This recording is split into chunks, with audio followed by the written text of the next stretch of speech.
Speaker of Congress mahilig sa singit eh.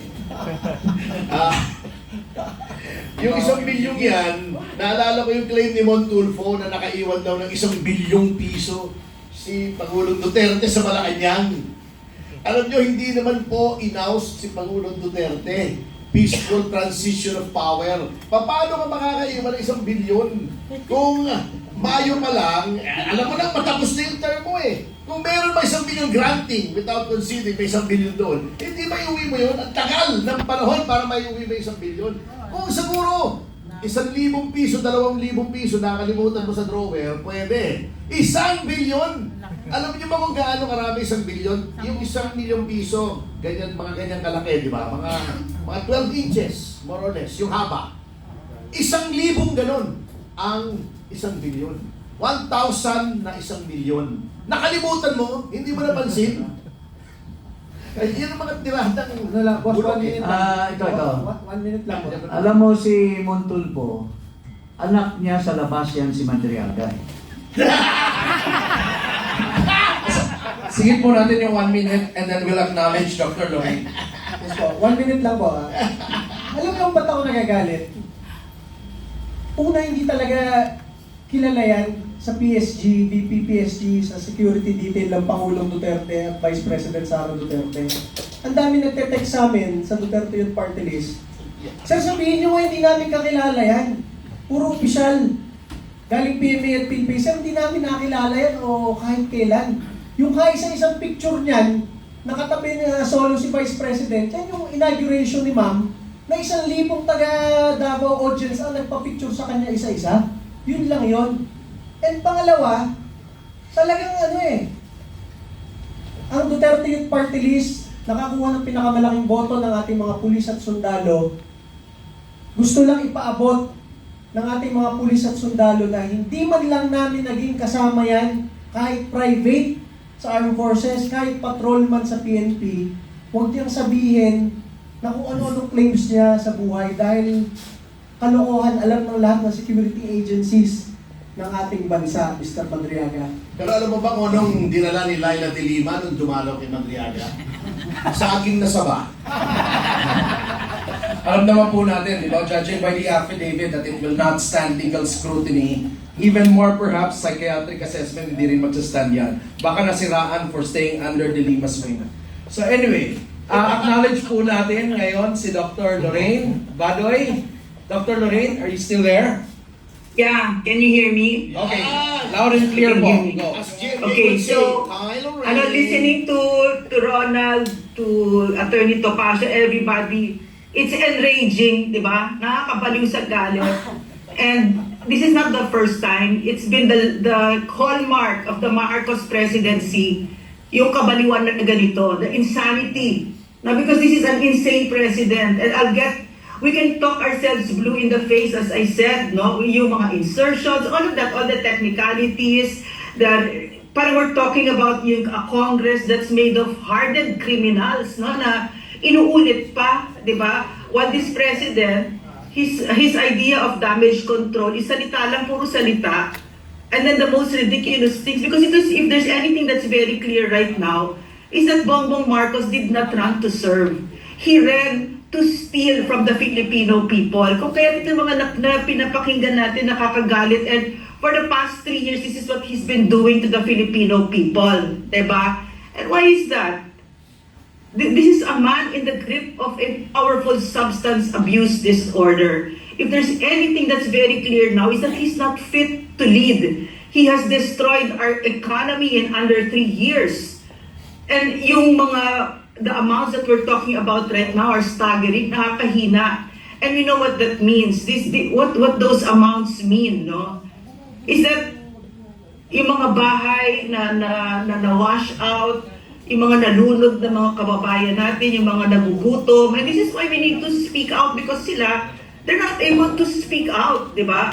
And if there's one thing that we also know, this could not have been possible under President Rodrigo Roa Duterte. In the end, the buck really stops with Bongbong Marcos. And apart from di ba Ferdy said, Attorney Topacio said that yung statement ni Zaldico Why is it heavy? It's also heavy because he's the appropriations chair. Diba? Mabigat yung sinabi niya. So, and yet, niloloko ang Pilipino, no? Walang kahihiyan itong Marcos administration na ito. That ICI is a load of crock talaga, bullshit. Because it was created by Bongbong Marcos, his appointees, no? These are his appointees, and they will not touch Bongbong Marcos nor Martin Romualdez. And at the end of it, ang kakapal talaga ng mga mukha, walang kahihiyan sa Pilipino. The impunity, the brazenness, and we'll always go back to the privilege of having served my country under PRRD, which fortunately, no, for us, he gave us a standard eh. And I'm afraid that we're going to lose that outrage, and we should never lose that outrage. Isa pa yan, no? Just to look at PRRD in The Hague, yan ang ginawa ni Bongbong Marcos. It's a heinous crime. Extraordinary rendition. So, all in all I really just want to say, as a doctor, no, we can cure the symptoms. We can say, we'll do this, yung katulad ng ginagawa niya, no? He'll fire all sorts of people, mga other secretaries niya, si Lucas Bersamin, etc., etc. Pero siya yung kailangan mag-resign. He has to step down. He is fully incapable of leading our country. It's like having a patient with cancer. You're going to manage the fever, the appetite loss, but in the end, it's the cancer, and the cancer is Bongbong Marcos. He is fully incapable. He is a plunderer. He is a criminal, the extraordinary rendition of PRRD, and he is a drug addict. At the very bottom of this is because he is a drug addict. His family members are drug addicts. In the real world, if you refuse a hair follicle drug test, it is the same as a positive test, and you get fired. It's the same thing now. No, so I guess that's all I have to say. It's wonderful listening to all of you. Kasi parang akala ko ako lang yung galit eh. Tsaka alam mo yan si Madriaga, yung asset natin ang sinasabi, siya yung nilapitan ni Trillanes para i-assassinate si Vice President. The Vice President knows this. No, so, the takedown of the Vice President, it's so brazen, it's so shameless, the utter disregard for the Constitution. All of this is happening under the watch of a drug addict. So we should not be surprised anymore that all of this madness is happening, and that madness has to stop, and he has to step down. Bongbong Marcos has to step down now. Otherwise, he's going to bleed our country dry. He's doing it now. On one hand, he's going the rounds with all of his ridiculous statements na nagpapapogi na about good governance and about corruption, so he's so against it. But on the other hand, he's sending Vince Dizon, his alter ego, to steal from us. No, so nakakahiya itong president na ito. He has to step down. That is the moral obligation of our generation, not to allow any Marcos ever again. That's it. Thank you. Thank you, Dr. Lorraine, for that. May question po na pumasok dito ngayon from Dare to Us. Sa mga hindi pa po nagpa-follow ka Dare to Us, siya yung pina-follow ko if I want to understand about the budget. Kasi yun yung parang focus niya. So may question siya rito. I don't know if anyone from our panel can answer this. This is about the budget, mismong budget ng House of Representatives. Sabi rito, we would like to ask po bakit ang budget ng House of Representatives ay walang public deliberations.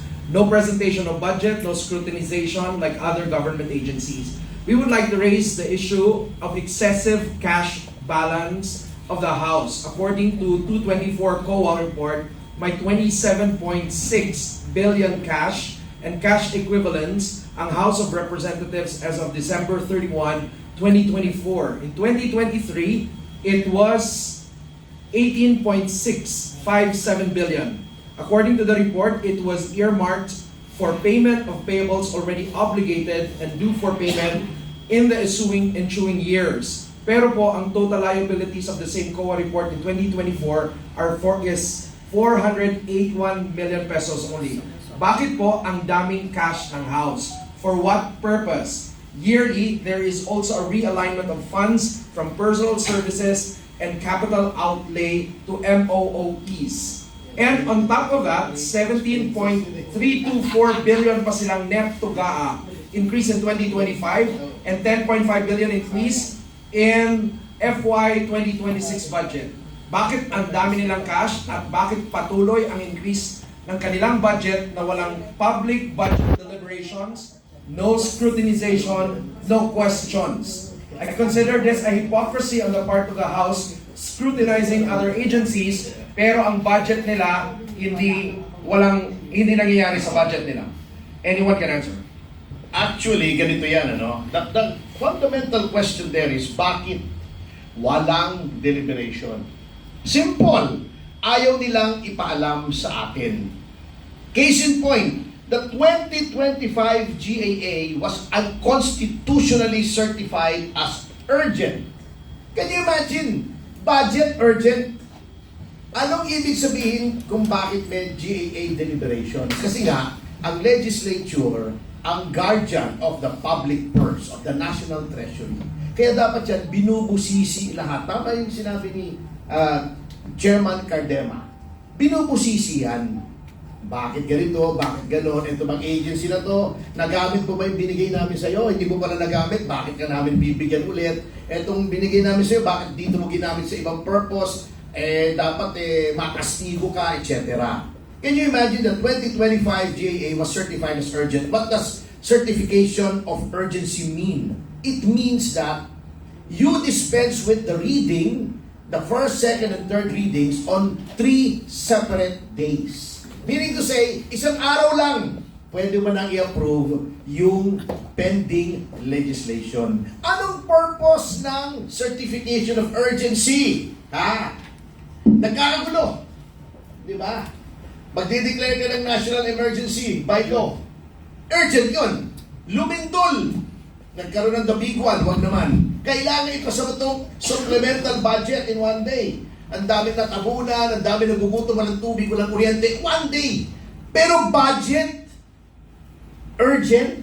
Di ba kinall out niya si Pangulong Marcos ni Justice Lloren in his separate opinion? It is unconstitutional because you do not use a certificate of urgency on the budget which is supposed to be subjected to the longest debate. Kasi unang-una, yan ang budget ng bayan. Pangalawa, isang taon a-applyan. At number 3, billion, trillion pa nga ang involved. So, bakit maraming cash? Iniipit nila yung cash. Bakit walang public deliberation? Napilitan lang sila. Eto, kung napapansin nyo, napilitan lang sila sa MyCam. Pero kung napapansin nyo, sino man nanood nung sa MyCam, nagtyaga. Nagtyaga mag-a-adjourn sila. Bago magpupulong-pulong sila ron, magkukumpul-kumpul sila sa isang lugar. Hindi rin natin alam kung anong pinag-uusapan. Bago mag-resume, meron ng desisyon. Wala rin. Ila-livestream pa nila.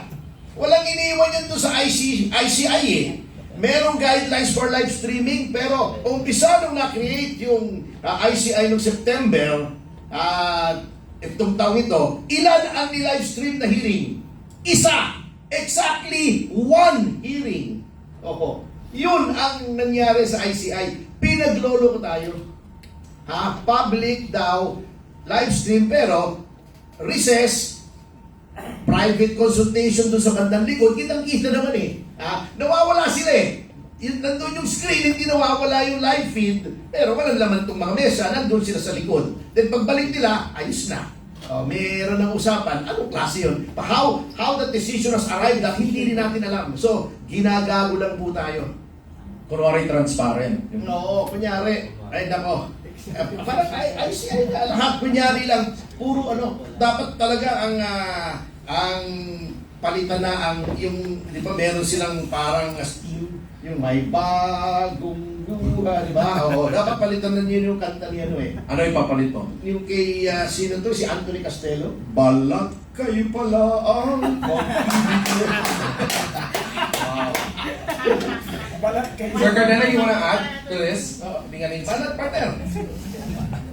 Pero madagdag ko lang yung experience namin dyan sa house. Noong 2019, Hindi agad kami nakaupo. Tapos may lumapit sa Sabi akin. mo kung bakit? Huwag na. Ikaw na. Hindi agad kami nakaupo. Tapos may lumapit sa akin mga congressmen. Sabi, Kong na rin tawag sa akin, Kong elect ako nun. Kong, benta nyo na lang yung Duterte yun. Baka ano pa kayo, 20-30 million. Sabi ko, utang ina.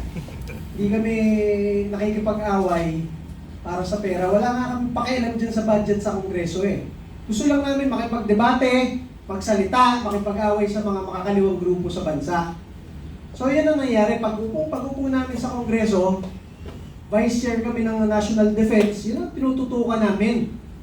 Kaya tinutulungan namin mga kabataang Pilipino, huwag ma-recruit ng NPA at ito mga taga-AFP at PNP.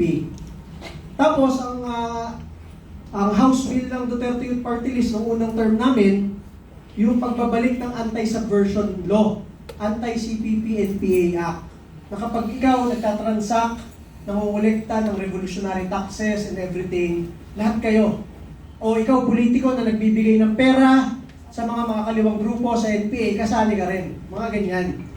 Kinakausap na naman kami ng mga ibang kongresista. Kung, pasensya na hindi kami makapirma dyan eh. Sayang yung mga butanteng mga makakaliwa sa probinsya, marami yun. May ganun. Meron naman. Ronald, okay yan. Kaya lang hindi kami makasuporta kasi ano eh. Magrarally itong mga makakaliwa sa probinsya namin eh. Sabi ko, alam niyo, sabi ko sa mga kongresista, medyo radical kasi kami sa kongreso. Ang daming kongresista at politiko, gusto ng reservist rank sa armed forces, gusto ng arrival honor sa PNP, gusto ng rank sa Philippine Coast Guard Auxiliary, pero para pumirma ka, laban sa pumapatay sa tropa ng gobyerno, ayaw mong pumirma. Anong tawag sa ganyan? Diba? So, layuan na naman yung ibang congressman sa amin.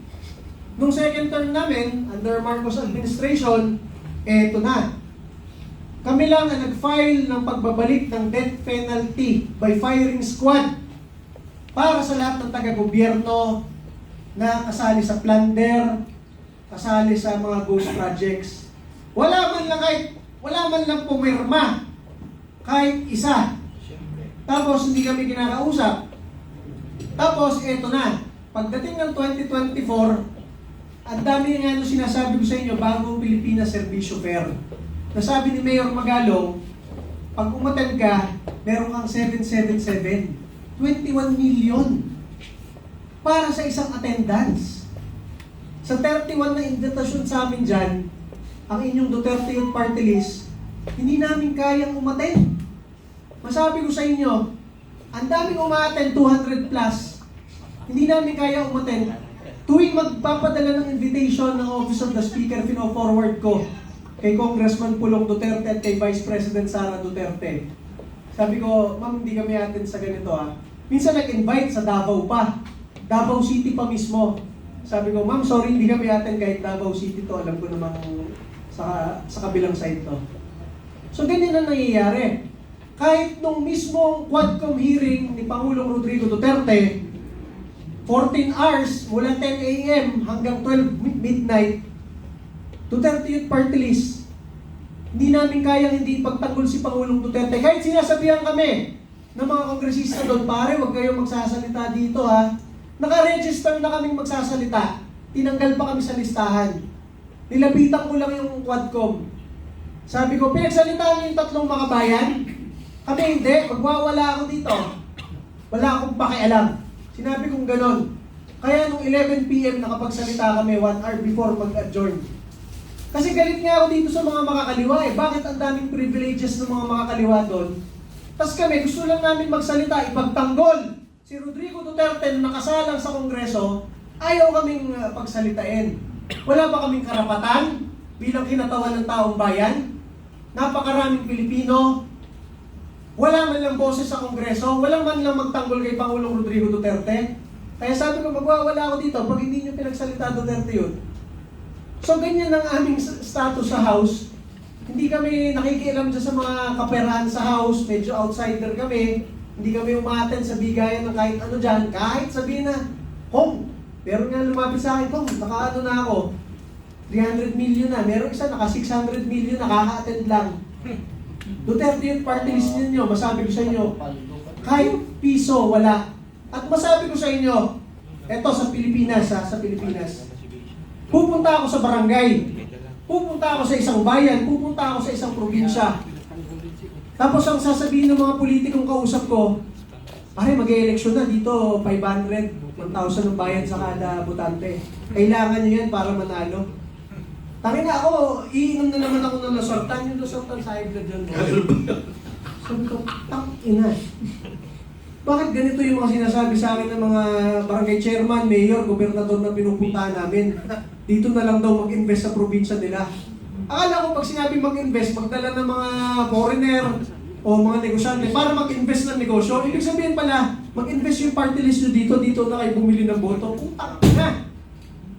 Masabi ko sa inyo, ang Duterte Youth Party List ninyo, nanalo ng halos 2.5 na milyon na boto ng mga Pilipino, kahit isa doon, wala man lang binili, kahit piso. Ibig sabihin, ang mandato ng inyong Duterte Youth Party List nakakuha ng 2.5 milyon na boto dahil sa paniniwala sa aming pakikipagdebate at pagsasalita para sa taong bayan. Isipin ninyo, ang Armed Forces of the Philippines at Philippine National Police, Commander-in-Chief nila si Bongbong, pero sa 150 na party list, ang number 1 sa AFP at PNP ngayong taon na ito, Duterte Youth Party List. Sinasilunduan mo yung Commander-in-Chief mo, pero ang ibinoto mo, yung kaisa-isang party list na naghain ng impeachment para matanggal ang Commander-in-Chief mo. Ganun ang sentimento ng ating mga pulis, sundalo, mga OFWs buong mundo. Wala kaming ma-hire kahit isang coordinator sa kahit anong bansa buong mundo dahil walang pera ang inyong Duterte Youth Party List. Kahit saan tayo magpunta ngayon, Amerika, China, Singapore, Middle East, Dubai, France, Germany, number 1, Duterte Youth Party List. Wala kaming kakilala kahit isang OFW leader. Pero ang ibinoto ng majority ng mga OFW sa lahat ng bansa buong mundo, kahit mga pulis at sundalo, under ng administrasyong ito, Duterte Youth Party List po ninyo. Ganyan ang aming paninindigan. At ngayon po, pinail natin sa Supreme Court yung aming kaso laban sa COMELEC. Makikita doon ng Korte Suprema. Ang sinasabi lang ng COMELEC, meron daw kaming hindi na-publish na papel noong 2018 nung nag-a-apply kami. Nakalagay sa mismong batas ng party list, the COMELEC shall publish. Sino ang nakalagay sa batas na magpapublish ng mga aplikante? COMELEC po. Ang sabi ni COMELEC sa Supreme Court, pwede namin iutos yan. Pwede nyo namang iutos. Wala kayong inutos, inaprubahan nyo kami. Paano namin mahuhulaan na yung one-pager na yon?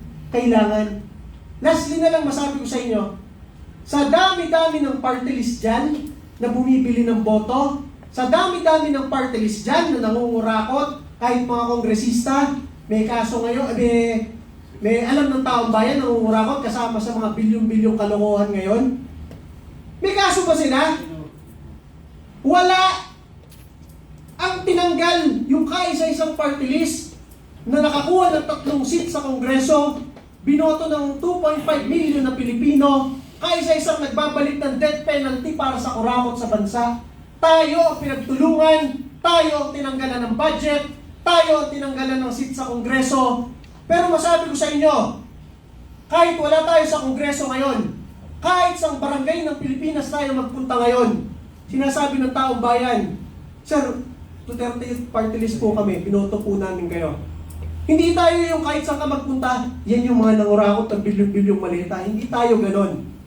At dahil dyan, sa inyong pagtitiwala ng ating mga kasama sa social media, mga vloggers, at ng milyong-milyong Pilipino, kaya nabubuhay ang Duterte Youth Party List. Alam ko, makakabalik tayo sa Kongreso at putang ina lahat ng kailangan reforma dyan sa Kongreso na yan at sa ating gobyerno.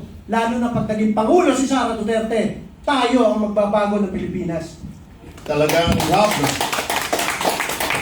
Ako talaga nanghihinayang na si Yussi Cardema ay tinanggalan ng boto sa eleksyon.